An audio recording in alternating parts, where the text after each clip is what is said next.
ಎಲ್ಲರಿಗೂ ನಮಸ್ಕಾರ. ನಾನು ಲಲಿತಾ. ಆಹಾರ ಶ್ರೀ ಚಾನಲ್ಗೆ ತಮಗೆಲ್ಲರನ್ನು ಸ್ವಾಗತಿಸ್ತಾ ಇದ್ದೀನಿ. ನಾನಿವತ್ತು ಅವರೆಕಾಳಿನ ಪಲ್ಯ ಮಾಡೋದು ಹೇಗೆ ಅಂತ ತೋರಿಸಿಕೊಡ್ತಾ ಇದ್ದೀನಿ. ಇದಕ್ಕೆ ಹಿದಕಿದ ಅವರೆಕಾಳು ಕೂಡ ಅಂತ ಹೇಳ್ತಾರೆ. ಹಾಗಿದ್ರೆ ಬನ್ನಿ ಮಾಡೋದು ಹೇಗೆ ಅಂತ ನೋಡೋಣ. ಇಲ್ಲಿ ನಾನು ಒಂದು ಪಾತ್ರೆಯಲ್ಲಿ ನೀರು ಕಾಯಲಿಕ್ಕೆ ಇಟ್ಟಿದ್ದೀನಿ. ಇಲ್ಲಿ ನೋಡಿ ಅವರೆಕಾಳು ಈ ರೀತಿ ಇರುತ್ತೆ. ಇದನ್ನು ನಾನು ತೊಳೆದು ತೊಗೊಂಡಿದ್ದೀನಿ.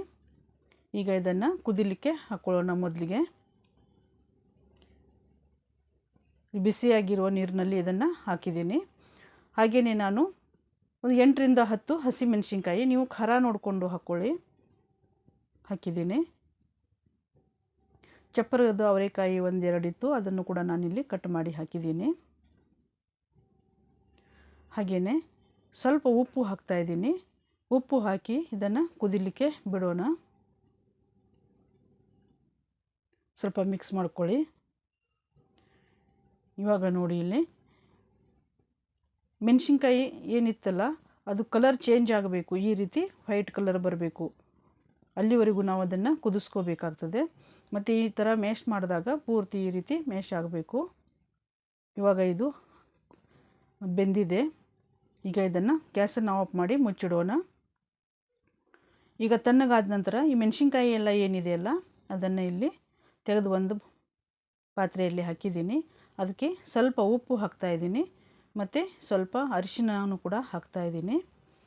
ಹಾಕಿ ಇದನ್ನು ಮ್ಯಾಶ್ ಮಾಡ್ಕೋಬೇಕು. ನೀವು ಮ್ಯಾಶ್ ಮಾಡಲಿಲ್ಲ ಅಂದರೆ ಮಿಕ್ಸಿನಲ್ಲಿ ಕೂಡ ಹಾಕಿ ಪೇಸ್ಟ್ ಮಾಡ್ಕೋಬೋದು.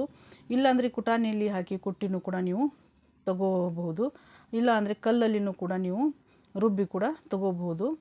ಈಗ ನಾನಿಲ್ಲಿ ಈ ರೀತಿ ಮ್ಯಾಶ್ ಮಾಡ್ತಾಯಿದ್ದೀನಿ. ನಾನು ಮನೆಯಲ್ಲಿ ಯಾವ ರೀತಿ ಮಾಡ್ತೀನಿ ಅಲ್ಲ ಅದೇ ರೀತಿ ನಿಮಗೆ ಇಲ್ಲಿ ನಾನು ತೋರಿಸ್ಕೊಡ್ತಾ ಇದ್ದೀನಿ.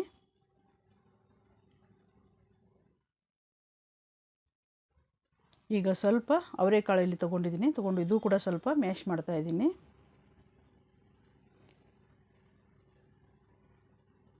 ಯಾವಾಗಲೂ ನಾನು ಯಾವ ರೀತಿ ಮಾಡ್ತೀನಿ ಅದೇ ರೀತಿಯಲ್ಲಿ ನಾನು ಈ ಪಲ್ಯನ ಮಾಡ್ತಾಯಿದ್ದೀನಿ. ಇವಾಗ ಈ ಕಾಳೆಣ್ಣಿದೆಯಲ್ಲ ಇದರಲ್ಲಿ ಎಲ್ಲ ಹಾಕ್ತಾಯಿದ್ದೀನಿ. ಈಗ ಇದೇ ಪಾತ್ರೆಯಲ್ಲಿ ನಾನು ಒಗ್ಗರಣೆಯನ್ನು ಕೊಡ್ತೀನಿ. ಈ ಪಾತ್ರೆಯನ್ನು ತೊಳೆದುಬಿಟ್ಟು ತೊಗೊಂಡಿದ್ದೀನಿ. ಈಗ ಇದಕ್ಕೆ ಎಣ್ಣೆ ಸ್ವಲ್ಪ ಹಾಕ್ತಾಯಿದ್ದೀನಿ.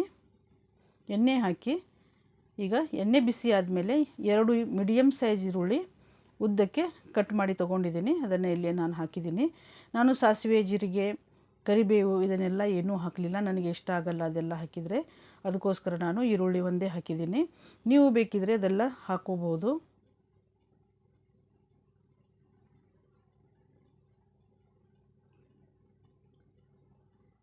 ಇವಾಗ ಈ ಕಾಳೇನಿದೆಯಲ್ಲ ಇದೆಲ್ಲ ಹಾಕ್ಕೊಳ್ಳೋಣ. ಇದರಲ್ಲಿ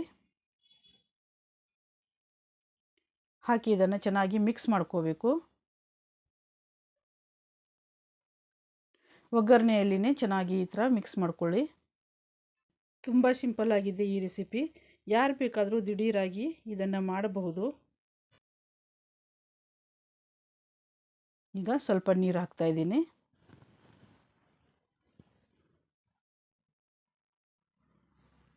ಉಪ್ಪು ಖಾರ ಎಲ್ಲ ಹೊಂದ್ಕೊಳ್ಳಿಕ್ಕೆ ಸ್ವಲ್ಪ ನೀರು ಹಾಕಿ ಈ ರೀತಿ ಮಿಕ್ಸ್ ಮಾಡ್ಕೊಳ್ಳಿ.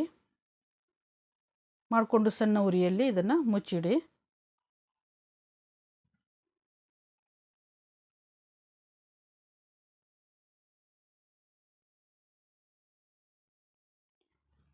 ಇವಾಗ ಇಲ್ಲಿ ಪಲ್ಯ ರೆಡಿಯಾಗಿದೆ. ಈ ಪಲ್ಯ ನಾವು ಚಪಾತಿ, ರೊಟ್ಟಿ, ಅನ್ನದ ಜೊತೆಯಲ್ಲೂ ಕೂಡ ತಿನ್ನಬಹುದು. ಇದಕ್ಕೆ ಸ್ವಲ್ಪ ಕೊತ್ತಂಬರಿ ಸೊಪ್ಪು ಹಾಕ್ತಾಯಿದ್ದೀನಿ.